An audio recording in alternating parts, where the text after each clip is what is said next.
the Locked On Podcast Network, your team every day.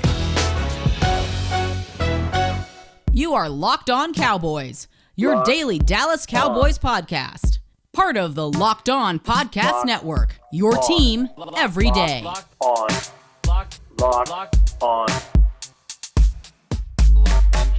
Locked On Cowboys.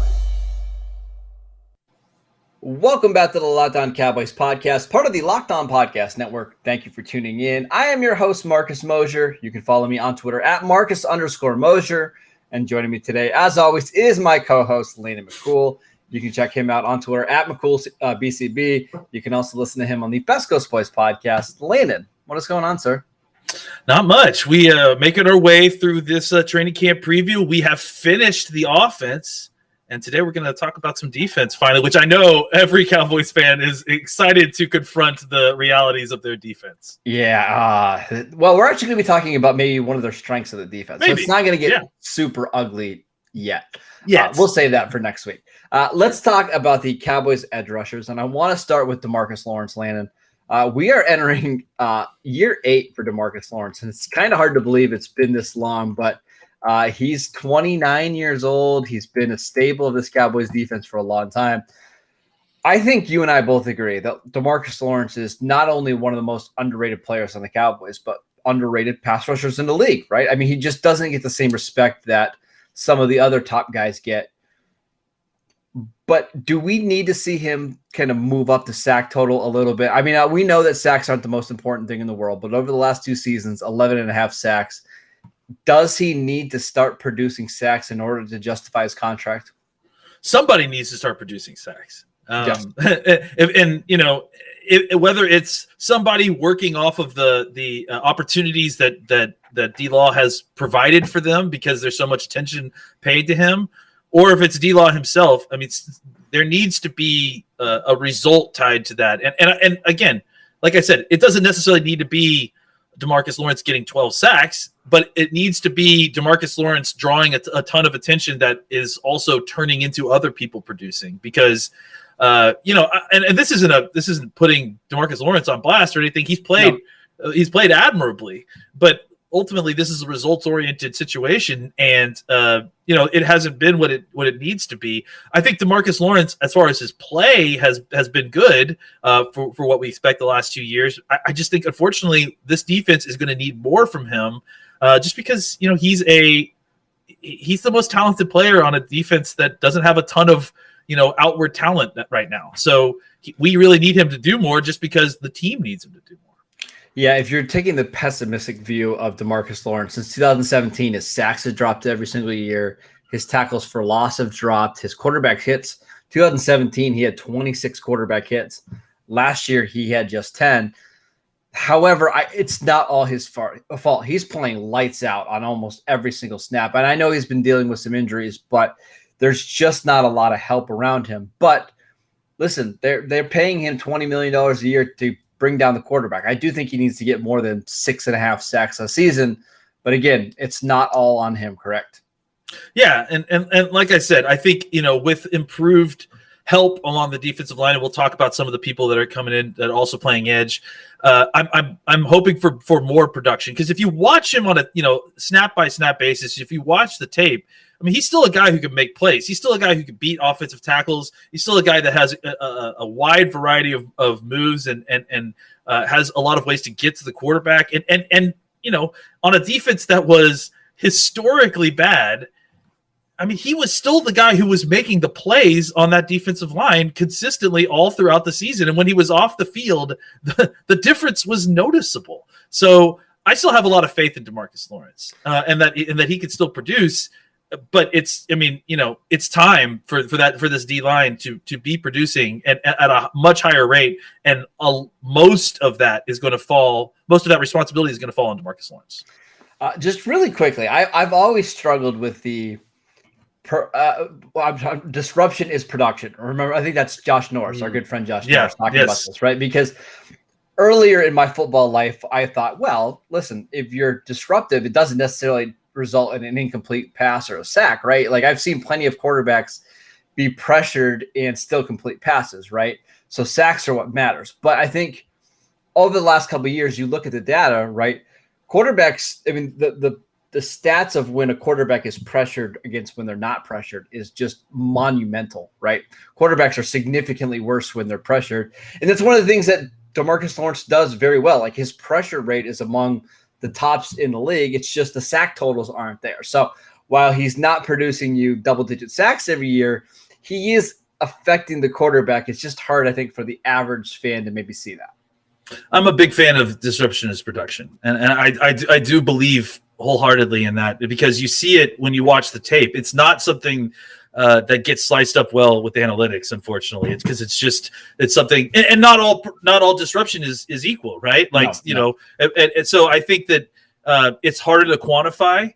But having a guy who is in the backfield all the time, that a quarterback has to worry about, that an offensive coordinator has to account for when, coming up with their pass blocking schemes, with the adjustments that have to make, to that side, it has an effect on the offense. Yes, and I think that it's not a small effect. It can be a pretty sizable one. All right, let's go ahead and talk about the other starting defensive end, Randy Gregory. He is actually 28 years old, turns 29 in November. He's only played 38 games in the NFL. He actually only has one career start, which is kind of amazing to believe. But is this the year that Randy Gregory finally breaks out? This should be it. I mean, if it doesn't happen this year, it's not going to happen, right? Probably, yeah. I mean, he's, like you said, he's 29 years old. He's, I mean, look, he's shown that even without an offseason, even if he's just rolling off the couch, he's one of those guys, right? He's that, that guy who could just come off the couch and play NFL football, with just a little bit of training. And I think, there was some hesitancy last year with this coaching staff, probably with Nolan, to get him on the field. And even McCarthy has come out and kind of given a mea culpa on not getting Randy Gregory back out on the field earlier. Because why would you think that this guy would be ready? Right? Like, why 270 snaps last year? That's insane to me. It is totally insane. And again, I don't. The problem is that he didn't know Randy Gregory like we know Randy Gregory.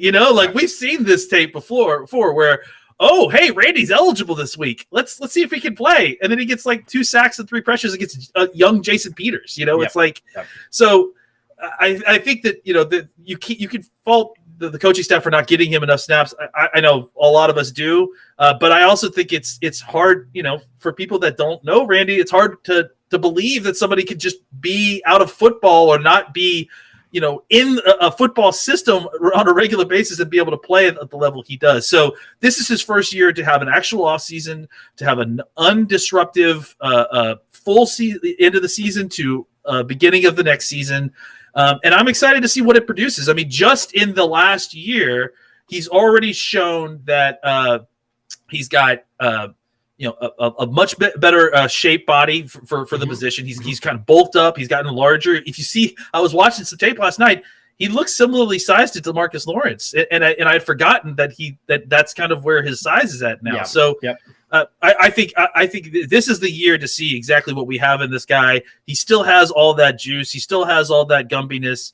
And now he's got a full off season of working out and focus on football that I think should produce hopefully great results.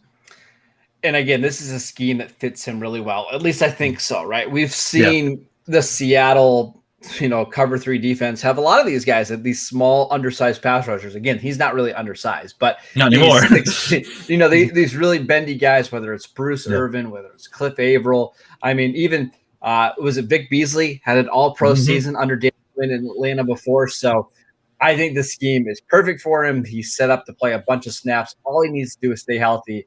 And I think you're looking at minimum 8 to 10 stacks. I just don't see a way that he's not that impactful. So, and just to show a contrast real quick, Quinn was a guy who actually went to Nebraska to try to recruit Randy Gregory to Florida. Yes. Was it Florida? I think it was Florida when he was the defensive coordinator there.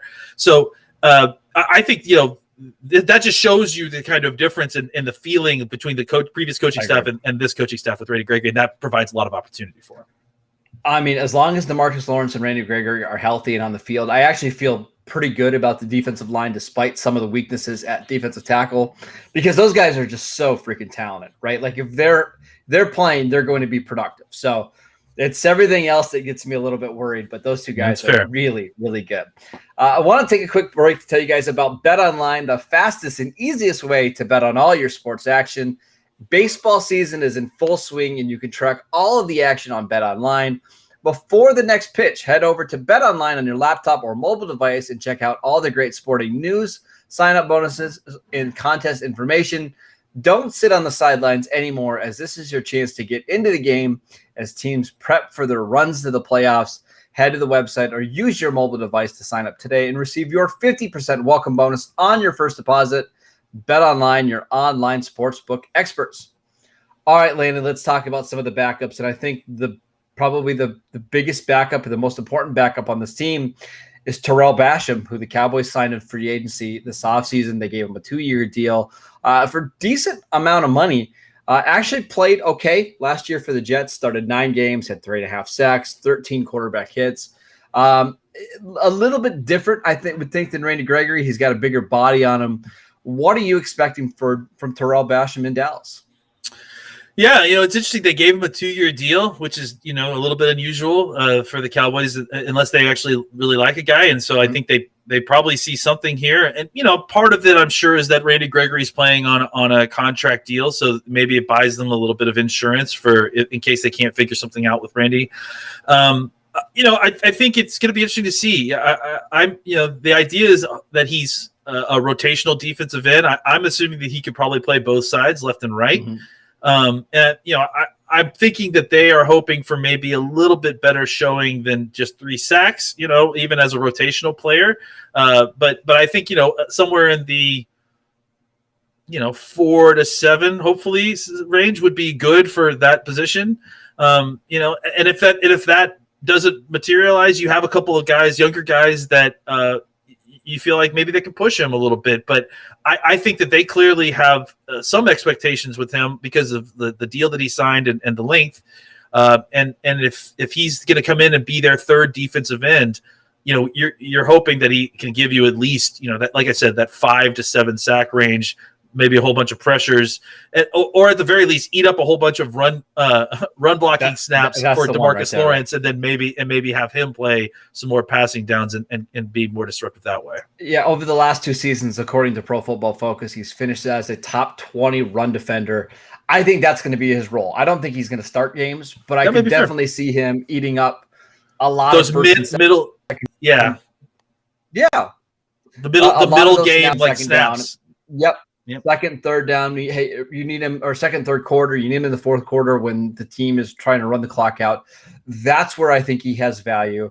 If he can get you 5 to 7 sacks, that's fantastic. But that's not really why you're paying him. You're paying him to be stout in the run game and then passable as a pass rusher. I think that's pretty realistic. I think he can do that job.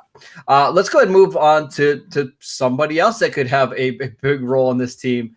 And that's Dorance Armstrong, right? That's somebody who has been on this team for a long time now. We're entering year 4 of Dorance Armstrong. We always talk about how young he is. I think he's still only 23 years old. But Dorance Armstrong, is he a guy that is going to be impactful on this team, or is he maybe fighting for a roster spot? Who knows at this point, man? It's just it. I mean, what a ride the Dorance Armstrong roller coaster has been for the last few years. I mean, you saw a ton of potential from him early. He was a young player coming into the league. I remember distinctly his first training camp really being impressive, for versus expectations, certainly, right? And he's several different seasons been given opportunities, and it seems like he hasn't been able to translate training camp and preseason success to the regular season, right? Like it just hasn't been able to kind of show that same success. I think he has something to him.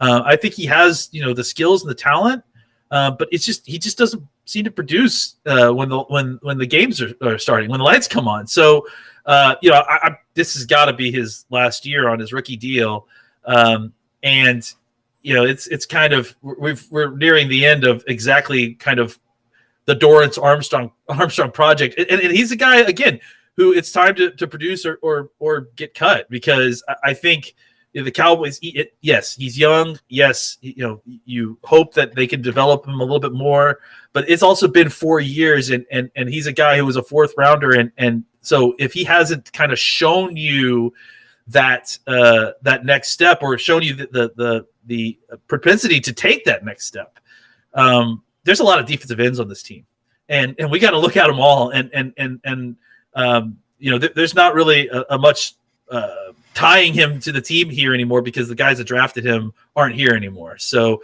he's got as difficult a task ahead of him to make this team as he's had so far in his career. Yeah, last year was weird for him, right? They had him like covering tight ends at certain points in the season, running 30 yards down the field. They wanted him to be a designated pass rusher, which was kind of weird. It just seems like it hasn't clicked for Armstrong, but at the same time, he hasn't really been just tied down to one spot. Like, I think they wanted him to be a backup to DeMarcus Lawrence at one point, and then he was sliding over to the right side and playing that side. So I'm really curious to see what his role is this year. Are they keeping him to one side? Are they keeping him as just the backup to Dorance Armstrong? Because if that's the case, I like him in that role better than moving all around. I just don't think – I think maybe they thought he could be the next Tyrone Crawford that could do a bunch of different things, and he's just not that, right? He's just not that player. It just feels like that, they've just not known, especially last year. They just don't know what to do with him. They have no idea what to do with him. And it's because there's nothing he does exceptionally well. Well, yeah, he has the body of a guy that you would want to put at right defensive end and be a pass rusher, but he hasn't shown enough pass rush skills to kind of earn that spot. So they're just throwing him out there to kind of eat up snaps as a reserve. And, that's not ultimately the best situation. You want a guy out there who you hope can be dynamic. All right, we're going to talk about some other young defensive ends on this Cowboys roster in just a second, but I want to tell you guys about Built Bar, the absolute best tasting protein bar out there. It's hard to even explain it until you experience it. Real chocolate with amazing flavors. It's just a great combination of low calories, high protein, and low sugar with no crazy additives. Best of all, they taste absolutely fantastic. Go to BuiltBar.com and use promo code LOCKEDON, and you'll get $10 off your next box at BuiltBar.com. I also want to tell you guys about RockAuto.com. It's a family business serving auto parts to customers online for over 20 years. They have everything from engine control modules and brake parts, motor oil, and even new carpet. Whether it's for your classic or your daily driver, get everything you need in a few easy clicks delivered directly to your door. The RockAuto.com catalog is unique and remarkably easy to navigate. Quickly see all the parts available for your vehicle and choose the brand, specifications, and prices that you prefer. Best of all, prices at RockAuto.com are always reliably low, and they're the same for professionals and do-it-yourselfers. Why spend up to twice as much for the same parts?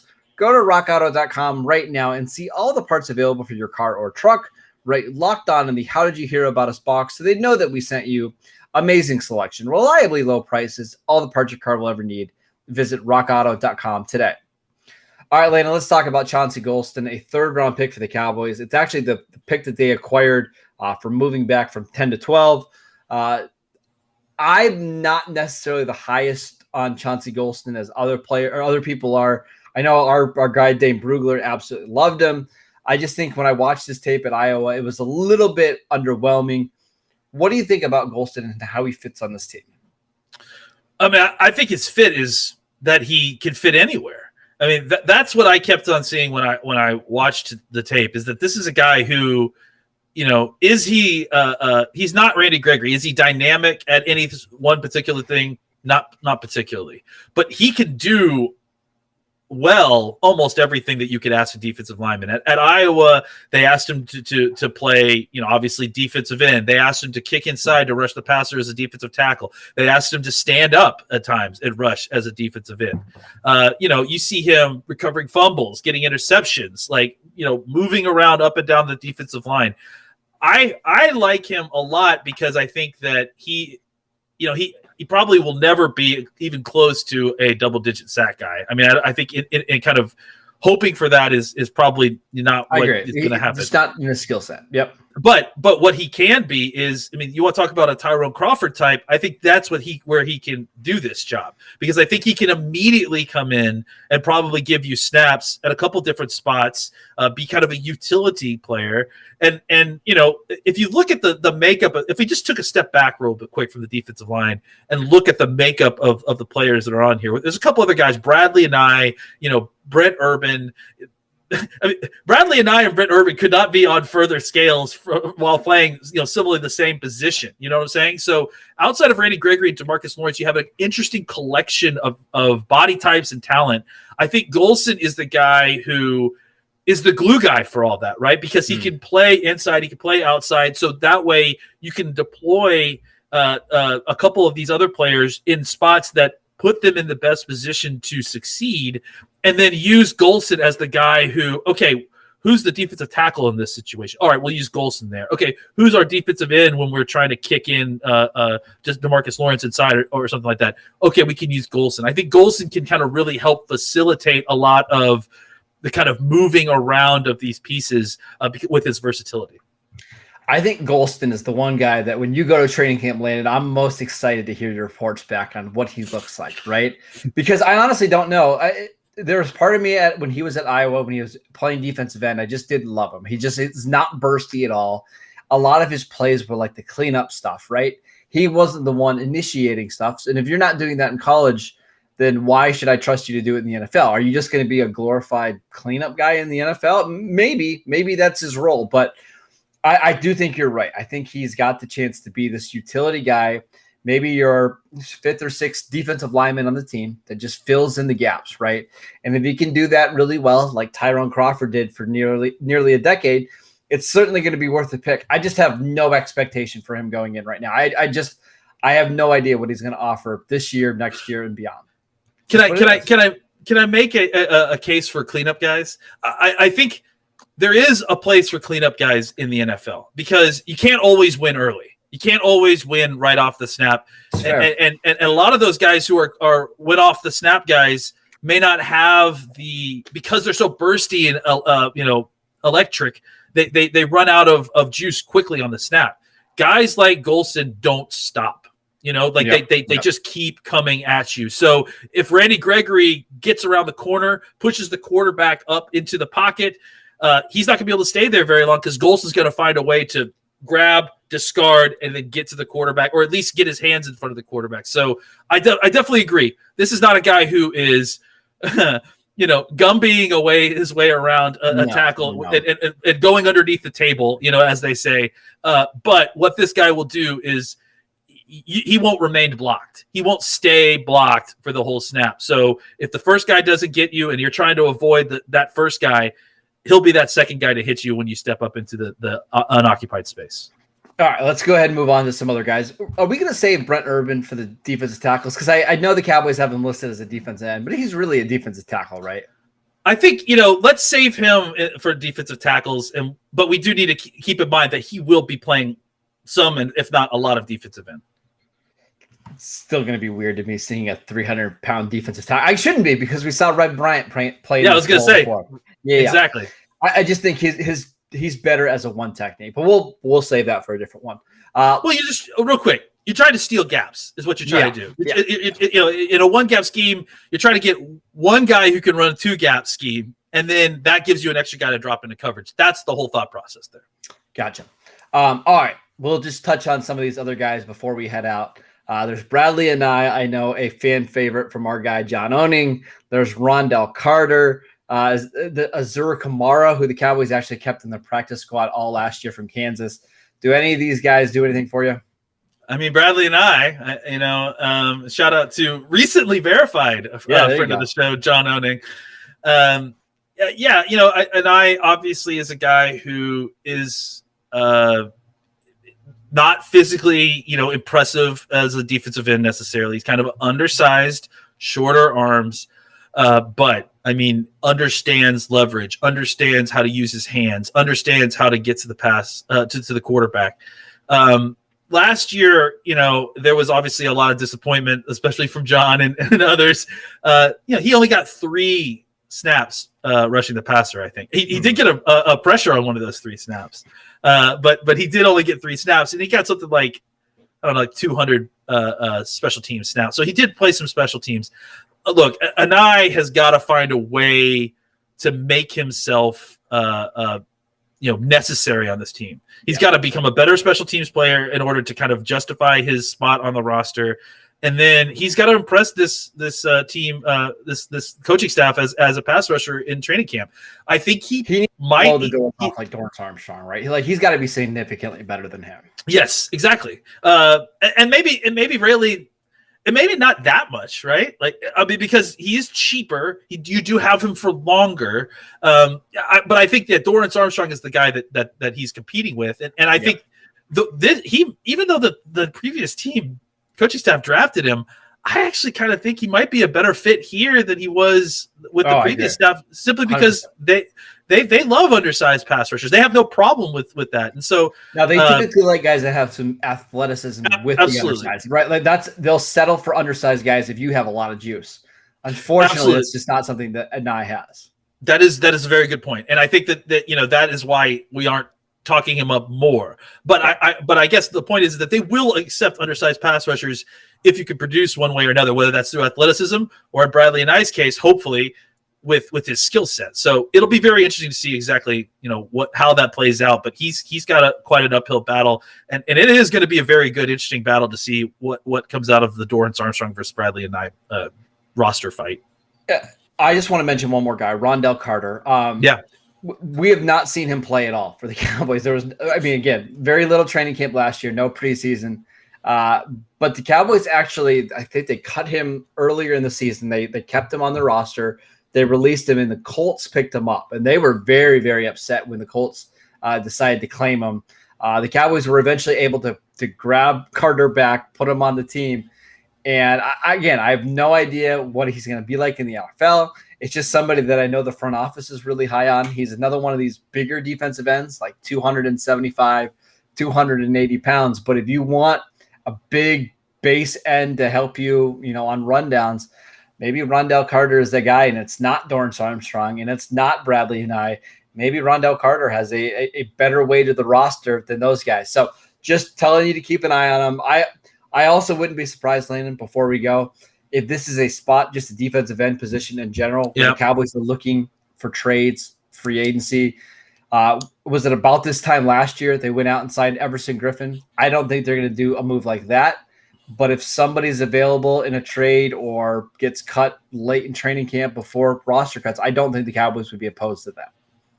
Yeah, to me, it's the same positions, but defensive end, defensive tackle, safety, those are all positions that they, maybe even corner, that they could target in the middle of training camp for free agents or post training camp for free agents or trades, just because if there's an opportunity to get one of those positions stronger, they need to do that. They can't have both spots at pass rusher and pass coverage both be kind of middling. They need some sort of a dominant player there. And I don't anticipate a move now. Like, they want to get to training camp and see what their guys look like. Exactly. The first 2 weeks of practice into the preseason. But listen, if we get to week 1 and you don't feel good about your defensive ends and Justin Houston's still sitting out there, that makes a lot of sense. Or Melvin Ingram, who has experience in this sort of defense, that would make some sense as well. That is it for today's show. Thank you guys for tuning in. As always, you can download the podcast on Spotify, Apple Podcasts, wherever you get your podcasts. Continue to support us on YouTube. You can follow us on Twitter at Locked On Cowboys. You can follow Landon at McCoolBCB. I'm at Marcus_Mosher. We'll see you